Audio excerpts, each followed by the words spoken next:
the US and China are on the verge of a trade war. On Wednesday, President Trump suggested raising a proposed tariff on Chinese goods, including art and antiques, from 10% to 25%.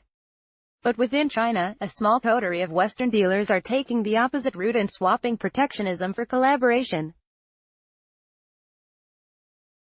Since July 7, 13 dealers have set up shop inside 9 galleries to sell their wares for the first edition of the Gallery Share Initiative Condo in Shanghai, which closes August 26. Vanessa Carlos, the art dealer who launched the condo complex in London back in January 2016, tells Artnet News that Shanghai was an obvious choice for condo in Asia.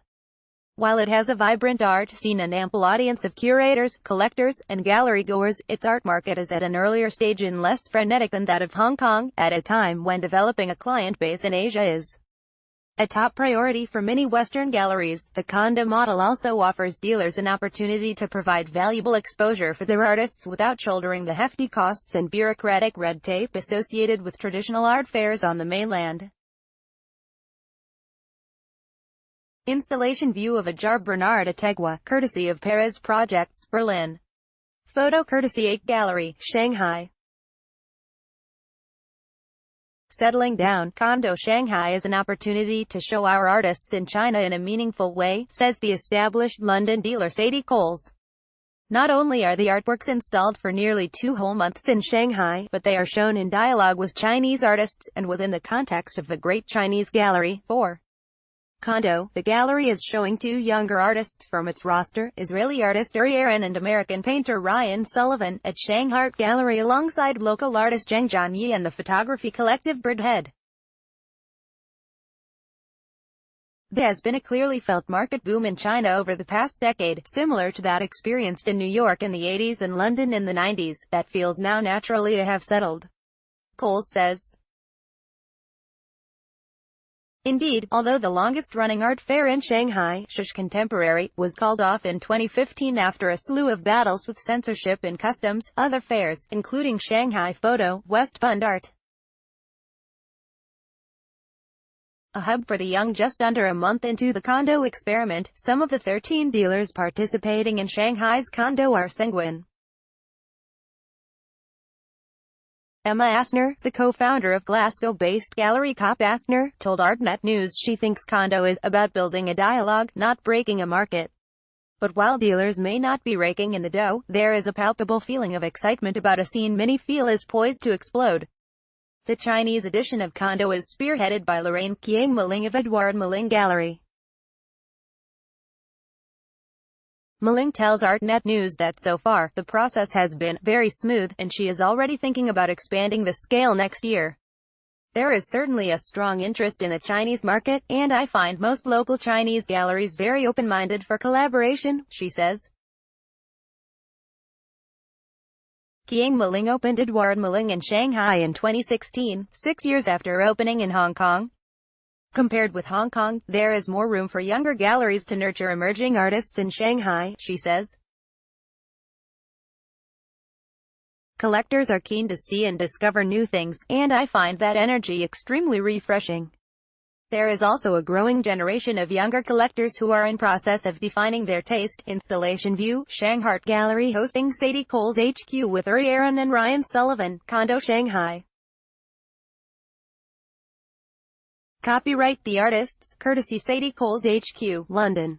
Many of the visiting galleries have already developed a presence in China through fairs and institutional shows. But they see condo as an opportunity to introduce younger, less commercial, or less familiar artists to a Chinese audience. Vanessa Carlos's gallery Carlos, Ishikawa, for example, brought work by young painter Siwood B. 1993 to Maiden Gallery. The Berlin-based Perez Projects, meanwhile, presented paintings by Cameroonian artist Jar Bernard Ategua. The gallery thought his depictions of his rapidly developing hometown, Douala, might resonate in Shanghai given its significant Chinese migrant presence. Jiangnan Wang, a sales representative for Koenig Gallery in Asia, told Artnet News that the gallery has a clear game plan for gaining market traction in the region. In recent years, Koenig has participated in Art Basel in Hong Kong twice and tried out Art Shenzhen and Art 021 last year. Its artists have also been included in exhibitions at Shanghai's Hao Art Museum and Use Museum. Later this year, the gallery will take part in Condo Shanghai and West Bund, and its artist Andreas Muhe will have a solo exhibition at Red Brick Art Museum, Beijing. Installation view, All the Girls, 2018. Courtesy of the artist, Ka Bassner, Glasgow and Soy Capitan, Berlin at 8 Gallery, Shanghai. Jiangnan says the gallery has already made some headway with new clients in Shanghai, who he describes as young and curious. But they will need more time to familiarize themselves with its program. China is very big, of course, and the clients are also very different, he notes. Beijingers have different mentality and cultures from the Shanghainese. They aren't the same as the German clients. Beijing clients, for instance, are quicker to buy than their Shanghai counterparts, he says. More than an art fair alternative for some dealers, the condo experience has served to disprove widely held assumptions about the Chinese market.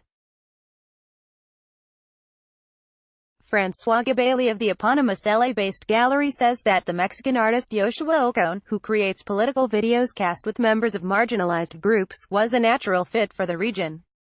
The art shown in China is much more politically engaged than in the U.S., despite the lurking censorship, he says. For many, Condo Shanghai is also an opportunity to get outside the reductive confines of an art fair and present art as it is meant to be seen. In the gallery, we've never participated in any fair affair-like project with Misako.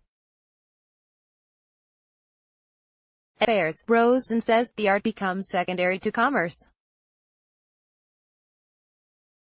He believes the market for an artist should develop out of exhibitions and museum shows, which can offer context for the work. Grace Weaver's Portrait of a Girl, 6, 2018, courtesy of the artist, Ka Bassner, Glasgow and Soy Capitan, Berlin at 8 Gallery, Shanghai. Nevertheless, following a successful collaboration with Shanghai's gallery vacancy, Rosen says the gallery might now consider breaking its fair embargo. There seems to be a market energy in Shanghai that you don't feel in Tokyo, he notes. He was pleased to meet young people who seemed genuinely interested in becoming collectors, although he adds that many of them currently evaluate art for its selfie potentiality or Instagrammability. Like other participants, Sadie Coles regards Condo as principally a collaboration between galleries, rather than just a market event. The exchange model, she says, gives local and international audiences another channel for viewing artwork. Installation view, courtesy Greengrass C, London, J. Gallery, Shanghai, Project Native Informant, London. Asked what stood out or surprised her about the scene or sales, Coles reiterated a point made by several of the visiting galleries. There has been much discussion about the Chinese contemporary art world as if it exists as a completely separate entity, she says. But while the scene has its own history, artists, and discourse, galleries in China have followed a similar trajectory to those in both Europe and America. Perhaps the most surprising aspect about the gallery scene in China is really how familiar it is, she says. Follow ArtNet News on Facebook. Want to stay ahead of the art world? Subscribe to our newsletter to get the breaking news, eye-opening interviews, and incisive critical takes that drive the conversation forward.